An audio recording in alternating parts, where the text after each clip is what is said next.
Yep.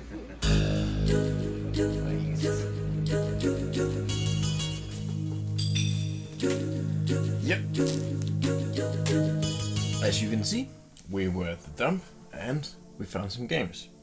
Are they good games? They don't look like they're good games. A lot of them look like they are licensed piece of shit games. But nonetheless, we're gonna have a look at them. Hello and welcome to another exciting episode of Randolph Goes to the Garbage Place and Find Garbage That Is Actually Treasure to Him. And welcome to, I guess, a sequel to the $0 gaming setup where I, in part 2, showed a PS2 dump haul that came in at a price of $520 in value. I think in terms of money this is gonna be a bit of a disappointing sequel because the last dump collection was clearly accumulated by a teenager/adult, and the teenager/adult that liked JRPGs and collected those well into the PS3's lifespan, which meant that they picked up a fair amount of lower print run games, which drove up the price of the collection as the years went on. This collection is not that. This collection was scrounged together by a child, and a child that really liked Disney's Pixar's Cars. Like, I think they have all of the Cars games which came out for the PS2 here, and a surprising thing to me personally is that there is more than one Cars game. The rest of the collection is mostly comprised of other Disney licensed properties or properties of similar quality or, well, lack thereof, like the Hugo games. There are a few oddballs in here, like some racing games and of course the obligatory FIFA game and a GTA. I would have liked to present these finds in an organized way and grouped them together in categories and talked about whatever genre they are a part of and, you know, say something about their similarities and how they rank compared to each other, but I have no idea what half of these are, so let's just go through them in no particular order to see which work, to see which don't, and to see which are good, if there are any. So I'm gonna do a dramatic spin, and then we are gonna transform into like a gameplay game. Do some gameplay. Okay, cool.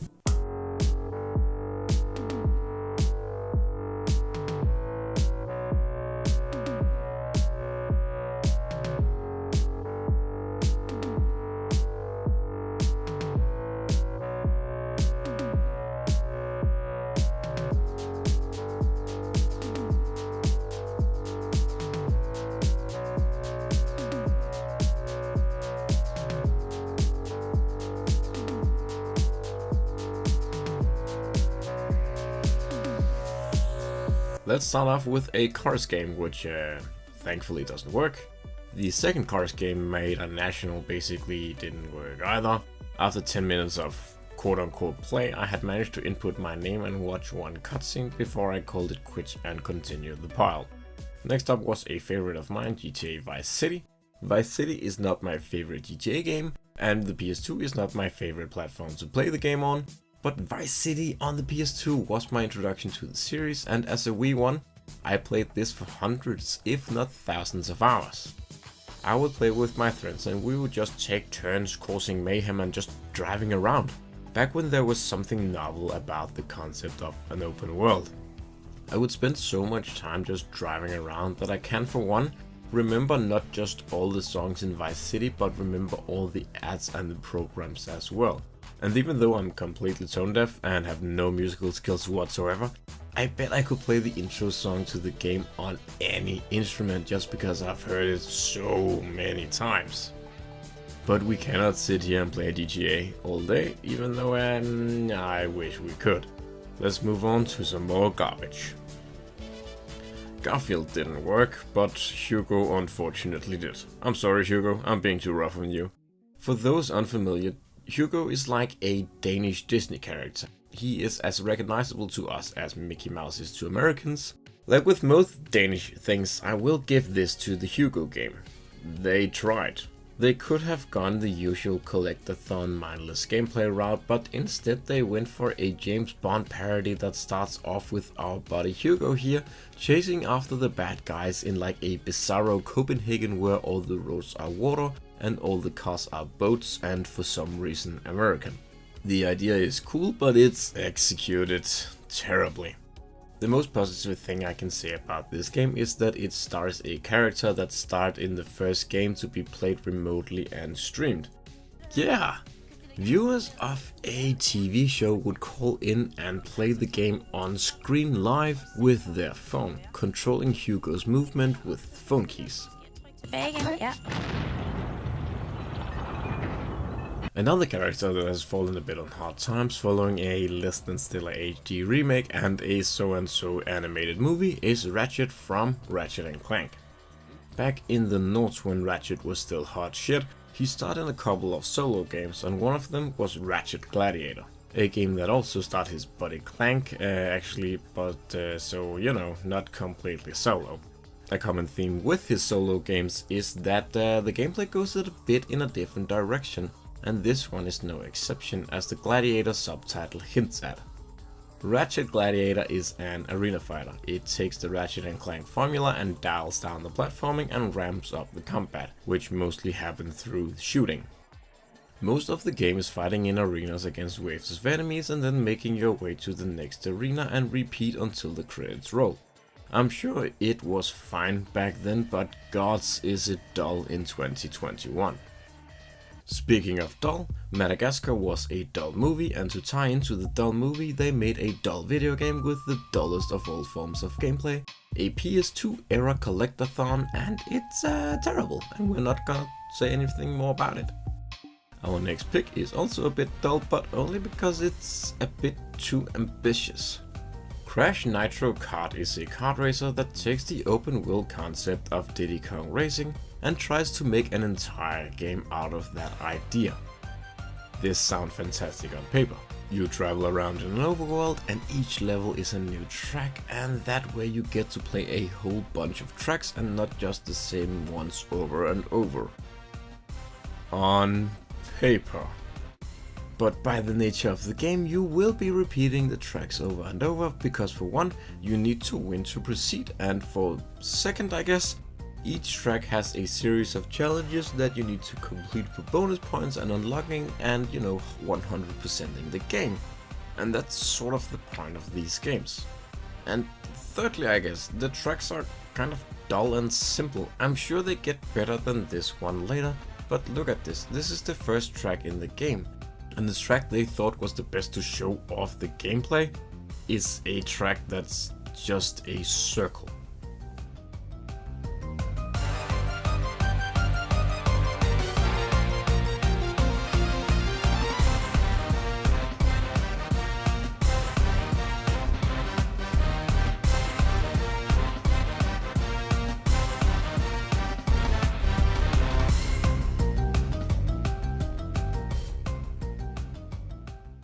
This is the part of the video where I would say a thing about Crash that is vaguely related to the next entry. But this third COS disc didn't work either, and neither did the fourth one. And you know, I'm so sad about that. Really? What did work was Gran Turismo 4, and while Gran Turismo 4 is less good Forza, it is still good in its own right. Yeah. Sure, the graphics are way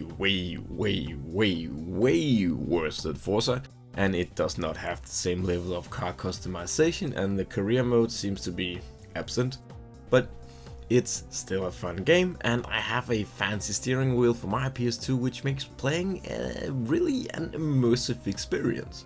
Like, one of my dreams for when all this is over and travel is doable again is to check out some of these awesome arcade cabs that are, you know, placed around the world. The kind of ones that put you in the cockpit of a space fighter or uses an actual motorcycle that tilts as a controller. But until then, Gran Turismo with the Lotus controller is not a bad substitute.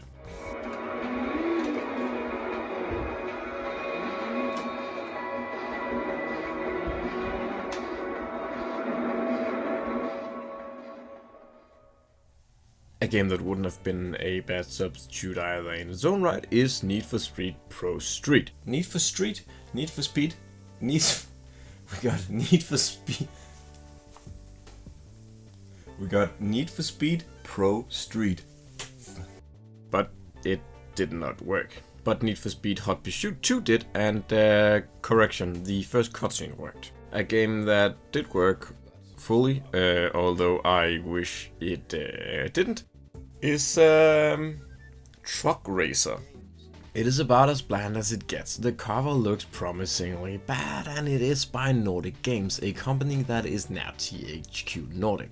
And one thing they were known for in the Nords was shovelware, and this game is no exception.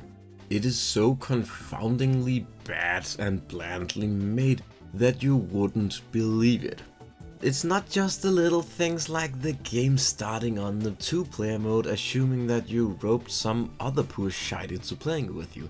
It also things like there can't be more than 2 cars on the track at the same time because that's how badly it was coded. And if you want to know how to code a racing game so bad that it can only have 2 cars on the track at the same time in 2008 for the PS2, well, wonder no more, because this game perfectly explains that in its menu itself. Notice there are 2 challenge modes? Yeah, they are the same challenge mode but with different rewards. One is to unlock cars and one is to unlock tracks. In a game not made by morons, this would have been the same challenge mode. But what we have here is what I call yandere development, named after the titular yandere dev. If you're not familiar, he's very bad at coding and codes like a child following a Unity tutorial. Which means that he codes each individual function for each individual things, instead of doing what the reverse of having 2 challenge mode here is. The result here is that the code is so fucking heavy that it can't perform very well, and it creates a shit ton of lag and bad performance, unless you remove all the cars from a racing game except 2.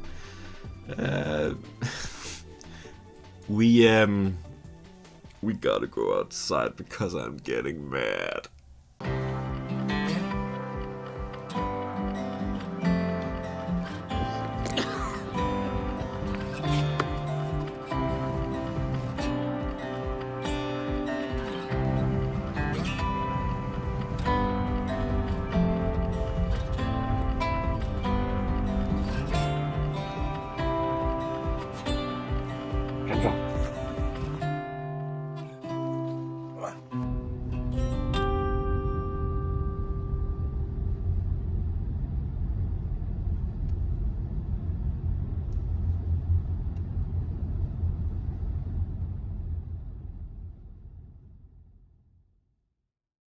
Returning from a head-clearing walk, I was not hopeful as the next game, World War I Aces in Sky, is made by Midas Games, a progenitor of trash.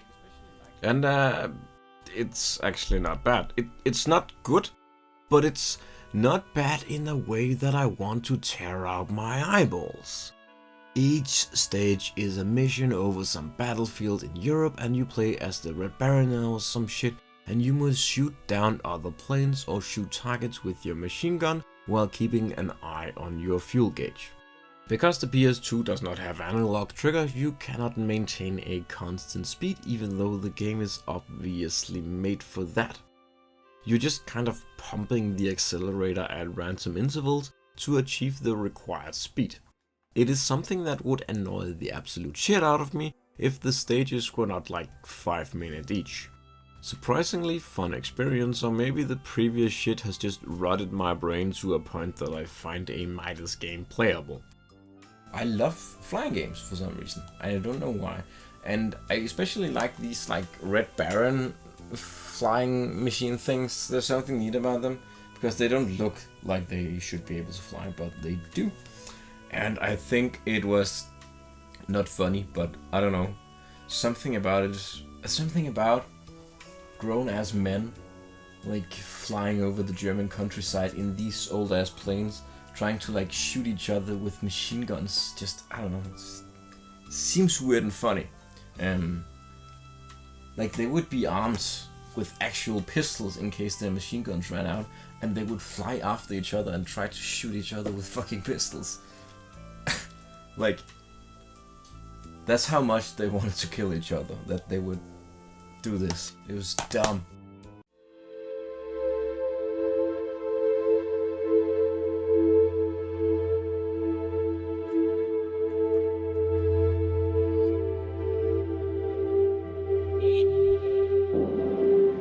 Agent Hugo returns from earlier in the video, but this time in the sequel, Agent Hugo Lemon Twist. The developer realized that the whole open world thing really didn't play that well, and that being original was a lot of hard work, so they blew half the budget on the sequel, on the CGI animations, and the other half on making a Crash Bandicoot clone, but terrible.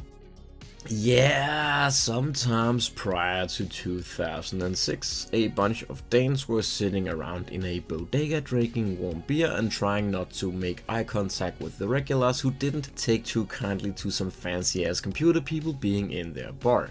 And they decided to make a Crash Bandicoot clone a decade after Crash had ceased to be relevant. And they also made it terrible. The controls are stiff, the levels are boring, you are chasing lemons for some reason even though that is never actually explained, and Hugo does not have a thing for lemons. And the whole thing works on the 3D plane, and Hugo just kind of slides all over the place. I mentioned earlier how the mighty have fallen from being the first game to being streamed to being that other Hugo game, but this is the bottom of the barrel. I am so sorry, Hugo, you did not deserve this. You start in something that was really revolutionary, and you started that thing 40 years before it became a thing. And then you ended your life as a terrible Crash Bandicoot clone a decade after those games ceased to be profitable. That's a fucking shame, my dude. And why not go from a terrible Crash Bandicoot clone to a terrible Sonic clone, because that is what Chicken Little is. I have not seen the movie that I am assuming this is based on, and I do not wish to if the game is anything to go by. You play as the titular Chicken Little, and you must navigate through levels, collect acorns, smash obstacles, but like Hugo, Chicken Little also glides around and does not stop when you stop moving, only when he feels like it's time to stop. It was not as bad in Hugo because you were always moving forwards, and you were not jumping from platform to platform. You were instead jumping across gaps mainly. But here you are, and you are going to plummet to your death, and it's terrible, and I don't want to play anymore. I am sure the dinosaur game would have been just as terrible, but thankfully it did not work, and neither did Jungle Book and Ratatouille. And the sort of cute thing is that it has a phonetic way of pronouncing it. So Ratatouille.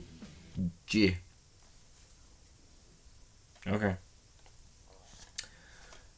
I'm not going to play FIFA 10 either because it's FIFA, and that just leaves us with the final and surprisingly expensive game, White Van Racer.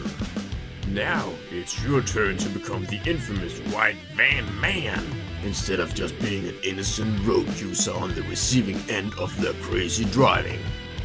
White Van Racer puts you in the driving seat for some seriously madcap racing, road hogging, pushing and shoving through rolling countryside, country lanes and mountain roads. From ice cream and burger vans to plumbers and window cleaners, choose your vehicles and take on some truly insane opponents in tournaments, time trials, quick races. Progress through the tournament to unlock more tracks and vans and ultimately become the most feared and revered White Van Racer of them all.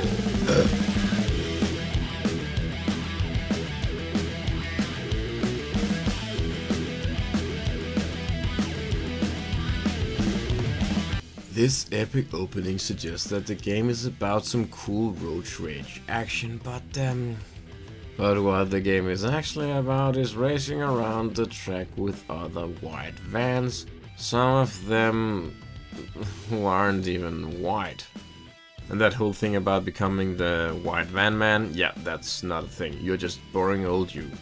I think the most positive thing I can say about the game is that it has more cars on screen than Truck Racer. But that also comes at the expense of looking like a PS1 game, complete with PS1 fuck. It's fine, I guess. I mean, it's terrible, and the races do not have any AI, so the result of the race is predetermined. Whoever emerges from the beginning mosh pit will win the race. Normally there would be a chance to fuck up a turn and lose first place, but the AI is not capable of that, and neither is the player really. because there is zero inertia in the controls, so when you tilt the controls you go that way that you're tilting in. And the cars do not have any weight to shift or anything. Most of all, I'm just disappointed that I did not get to be the white van man and terrorize pedestrians, and that the game is not more self-aware of the white van jokes. It legitimately tries to be a quote-unquote cool racer about blue-collar workers racing around in their white vans. That's it.